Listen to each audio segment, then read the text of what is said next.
Bon, les amis, si vous nous suivez depuis lundi au Salon de l'Agriculture, vous l'avez bien compris. D'ailleurs, si vous nous suivez nombreux, on a battu un record d'audience mercredi grâce à vous qui nous regardez.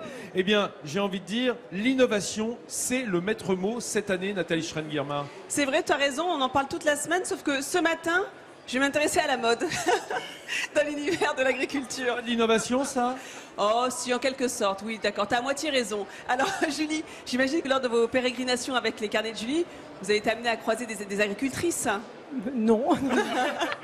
Tu apprends ça? Oui. Très souvent, Oui. mais oui, on l'a vu dans les images tout à l'heure. Je vous l'accorde. Alors, aujourd'hui, un agriculteur sur 3 est une femme. C'est un métier qui se féminise de plus en plus. Alors, il y a des vêtements pour les agriculteurs. Oh, il est fatigant. Il y a plein de marques de vêtements justement de travail dans l'agriculture, LMA, TAF. Eh bien, moi, je voudrais vous parler ce matin de la récolte.fr qui a une super idée. C'est revisiter la côte de travail, le bleu de travail des agricultrices. Vous allez le voir en image. Alors, c'est une très bonne idée parce qu'ils sont partis à la rencontre justement de ces agricultrices, recueillir leurs envies. Nous, on est partis les filmer sur les stands au Salon de l'Agriculture pour aller voir ces agricultrices et ces productrices. Et elles avaient envie de combinaisons aux coupes beaucoup plus flatteuses, beaucoup plus agréables à porter, beaucoup plus féminine. Et c'est un beau travail. Il y a eu un gros travail qui a été réalisé également sur les matières, de façon à avoir un poli coton très agréable à porter, qui tient chaud et qui en même temps est assez léger. Bonjour Amélie. Bonjour. Alors je vais montrer quelques petits détails avant de vous donner la parole. Par exemple, vous voyez, c'est habillé très beau. Alors, il y a des couleurs aussi chatoyantes, hein. Il est resserré au niveau des jambes pour que ça puisse bien glisser dans les bottes. Et le petit plus qui est très agréable pour les agricultrices, c'est ce col qui a été demandé parce que quand elle porte le tablier, le cordon a parfois tendance à cisailler le cou. Ah oui. Et donc c'est très embêtant et c'est une excellente idée d'avoir rajouté ce col. Alors Amélie, dans quel domaine vous travaillez-vous exactement? Quel type d'exploitation? Alors nous on a une polyculture et on fait de l'élevage donc de porcs, de génisses, de poulets, pintades et on a un troupeau de vaches laitières. Et donc moi je l'utilise pour traire les vaches. Et donc c'était important de garder sa féminité même quand on traite les vaches? Oui, parce que je pense au jour d'aujourd'hui, il y a encore beaucoup de monde qui pense que l'agricultrice, c'est le fichu sur la tête et le tablier. Bon, je critique pas parce que ma grand-mère le faisait, mais j'avoue qu'on est quand même des femmes avant d'être agricultrices et je pense que c'est important de le montrer. Voilà, et surtout, vous avez vu quand même que les poches sont toujours présentes, hein, parce que ça, c'est important pour le travail. Tout à fait, parce on est des femmes modernes, donc on a toujours notre portable. Nathalie, je te signale que Pierre Bonde derrière n'en rate pas une miette. Ah bah non, mais il a raison, parce que alors là, on te connaît, est très Pierre. charmante, il a bien raison. Pierrot, tu vas admirer la combinaison d'Amélie de plus près? Tu peux venir, hein? Alors, je suis tout gêné maintenant. Julie, c'est très saillant hein, comme tenue, hein?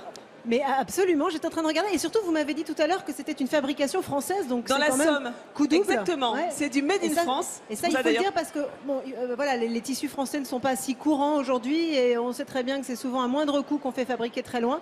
Donc, coup de chapeau. Oui, vous avez bien raison de préciser. Perico aussi, il est content que ça soit du made in France. En Alsace, merci Amélie. En Alsace, on dit qu'il y a une très belle chute de rein. Ah, une très belle chute de rein. J'en remets un franc dans le nourrin. Voilà, mon Perico. Les amis, toute cette semaine, je vous ai rappelé à quel point les agriculteurs étaient ultra connectés. C'est vrai. 85% d'entre eux sont connectés et un agriculteur sur 3 a un smartphone. Et il l'utilise d'ailleurs dans le cadre de son travail. Eh bien, les agriculteurs ont également leur chaîne YouTube. C'est de plus en plus. Mais oui, et je vais vous présenter 3 youtubeurs que vous allez d'abord découvrir sur ces images. Ils ont eu envie donc de créer leur chaîne YouTube justement pour expliquer leur travail, battre en brèche tous les clichés qu'il y a autour de l'agriculture. Donc ils vont vous expliquer leur quotidien, faire visiter leur ferme, montrer leur tracteur, leur moissonneuse batteuse, leurs outils, leur technologie. Et ils sont avec nous en plateau, en plus ces 3 agriculteurs youtubeurs. Salut les youtubeurs. Alors, vous avez venez à côté de moi Thierry. Alors Thierry, ça a été le premier à se lancer dans cette aventure il y a 4 ans. Alors pourquoi vous avez décidé de créer votre chaîne YouTube? Alors voilà, mon garçon a eu un problème à l'école, il s'est fait insulter de paysans, de cutéreux. Et j'ai voulu trouver une réaction. Alors aller me battre avec les autres élèves, c'était pas une solution. Donc de dire, essayer de prendre avec des moyens simples, une caméra, utiliser les moyens modernes, donc les réseaux sociaux, et montrer la réalité des choses, ce qu'on fait nous dans notre métier, tout simplement. Et ça a pris de l'ampleur, on est plusieurs maintenant à le faire. Alors il y a Gilles à côté de vous qui s'est lancé il y a 1 an sur sa chaîne YouTube. Et également David. Alors vous David, vous êtes déjà... Approchez-vous messieurs. David, vous êtes déjà à 1,2 million de vues cumulées sur YouTube. Bravo. Alors, mais quand est-ce que vous trouvez le temps de filmer? Parce que je vois que vous avez votre matériel sur vous, vous le quittez jamais en fait. On l'emmène toujours avec nous, oui, sur le tracteur, n'importe où. Et Gilles, alors vous, pourquoi vous avez souhaité rejoindre l'aventure il y a de ça 1 an?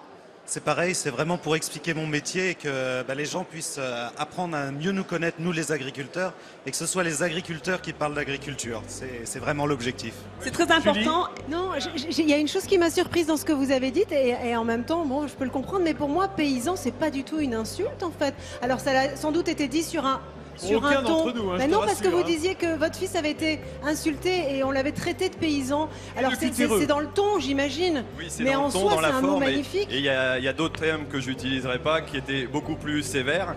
Et donc, il fallait peut-être pas réagir, mais montrer la réalité des Bien choses. sûr, vous avez raison, mais je trouve que c'est un mot qui doit être réhabilité parce que moi je C'est trouve vrai, que le bon sens l'homme paysan, du pays, au contraire, quoi. justement, c'est très Perico. positif. Donc, moi je vous le Perico dis Légas. très gentiment, vous êtes des paysans et on est super fiers de vous. Exactement, c'est Les bien de rappeler. agriculteurs, les paysans 2.0, ça t'inspire, je suis sûr. Mais voilà, ils représentent bien ce que la classe paysanne, hein, le monde paysan, est en train de prendre possession des moyens de communication et on va enfin savoir la vérité parce qu'il y a beaucoup de choses qu'on ne sait pas. C'est un monde en détresse, on le sait aujourd'hui. Eh bien, je suis vraiment très heureux qu'on puisse entrer en direct et savoir vraiment ce qui se passe dans vos exploitations. Alors Oui, on les car- appelle les agriculteurs. Les agriculteurs. Voilà, alors pour ceux qui souhaiteraient en savoir davantage, allez sur YouTube, hein, Agriculteurs d'aujourd'hui, la chaîne agricole. Et pour finir, Oui, oui, je tiens Gilles, Nathalie. agriculteur du Loiret. Nathalie, allez-y, mais quand même pas tous. Hein. Après Restez un l'émission, peu sur Midi en après France l'émission. quand même. Un petit Nous peu. piquez pas trop de Les deux. téléspectateurs, les garçons. Encore un grand bravo, messieurs. Et je sais que vous faites partie de la même plateforme Agri Demain qui se bat justement pour démystifier le travail de l'agriculteur. Bravo, bravo. Ouais, merci et bravo. Et vous savez, c'est notre boulot, hein, simplement ici à Midi en France, que de mettre en avant ce genre d'initiative, grâce au talent de nos chroniqueurs, de toutes nos équipes qui travaillent tout au long de l'année avec nous pour dégoter, voilà, le talent, la beauté en région. Et Dieu sait qu'elle est partout. Et moi, je vais rajouter une chose à ce que disait Julie. Les paysans, c'est un tellement beau mot qu'il faut surtout jamais oublier que les paysans ont dessiné les paysages et que les paysages donnent les pays qui sont les plus belles choses qui soient, et ça donne des vraies identités à ces pays de France que tu parcours toute l'année, Julie, et nous aussi. C'est pour ça qu'on en a besoin. Absolument. Pour garder les paysages et pour les faire vivre. S'il n'y a pas de paysans, il n'y a plus de paysages dans un pays. Le partisan, c'est celui qui défend son parti, et le paysan, c'est celui qui défend son pays. Voilà, je demande un petit hymne national intérieur, tout intérieur. hein, on va pas le...